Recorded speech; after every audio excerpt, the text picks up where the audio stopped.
امام الانبیاء محمد صلی اللہ علیہ وآلہ وسلم اس سرزمین میں آنے والے تمام انبیاء، صحابہ، صالحین اور مومنین کے سردار اور امام ہیں۔ تمام انسانوں کی کامیابی کا واحد ذریعہ نبی صلی اللہ علیہ وآلہ وسلم کی مبارک ذات اور آپ کی اطاعت ہے۔ اللہ تعالیٰ نے حضور صلی اللہ علیہ وآلہ وسلم کی نبوت اور رسالت کی حقانیت ثابت کرنے کے لیے ہر طرح کے دلائل اور نشانیاں واضح طور پر دکھا دی اور انسانیت کو اپنے سچے نبی کی تمام حجت تمام کر دیا۔ آپ صلی اللہ علیہ وآلہ وسلم کے نبوت ملنے اور وحی آنے کے قبل ہی اللہ تبارک و تعالیٰ نے ایسے واقعات نمودار کیے جو آپ کے سچے نبی ہونے کی دلیل تھی، اور ایک ذی عقل شخص کے لیے واضح نشانیاں بھی۔ ان نشانیوں اور معجزات میں نبی کی پیدائش کے وقت ہونے والے غیر معمولی واقعات ہیں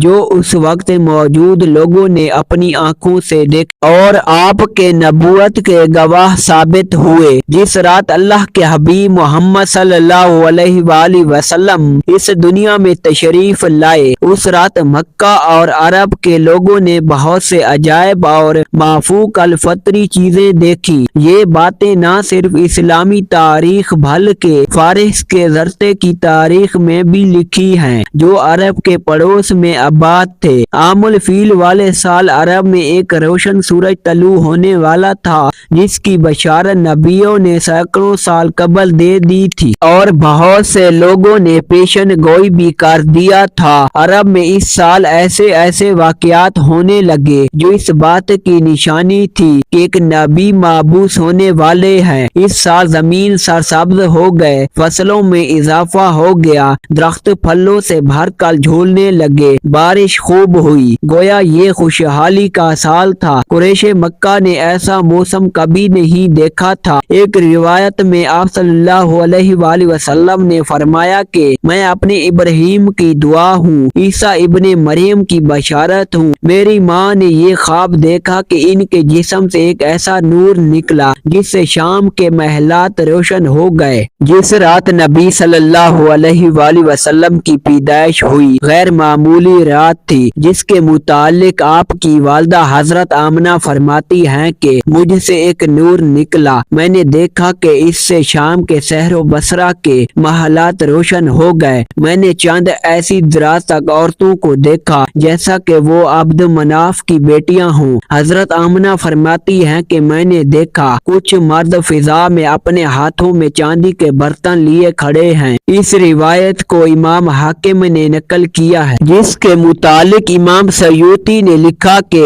حضرت آمنہ نے شام کے محلات دیکھے، وہ حالت بیداری میں تھا۔ حضرت عثمان کی والدہ بیان کرتی ہیں کہ میں اس رات حضرت آمنہ کے پاس تھی جس رات نبی صلی اللہ علیہ وآلہ وسلم کی ولادت ہوئی۔ میں گھر میں ہر طرف روشن اور نور محسوس کرتی تھی اور ستارے قریب سے قریب تر ہو رہے تھے، یہاں تک کہ مجھے گمان ہوا کہ یہ میرے اوپر نہ گر پڑیں گے، اور میں نے خانہ کعبہ کو دیکھا کہ وہ نور سے منور ہو گیا۔ علامہ ابن جوزی نے لکھا ہے کہ جب حضور صلی اللہ علیہ وآلہ وسلم کی ولادت ہوئی تو فرشتوں نے آہستہ اور اونچی آواز سے اعلان کیا، حضرت جبرائیل علیہ السلام بشارت لائے، اور عرش خوشی سے جھوم اٹھا۔ حوارین اپنی محلات سے نکل آئیں اور عطر نچھاور کرنے لگی۔ رضوان کو حکم دیا کہ فردوس اعلیٰ آراستہ کرو، نیز حضرت آمنہ کے گھر میں عدن سے پرندے بھیج دو جو اپنے چونچوں کے ذریعے موتی بچھے۔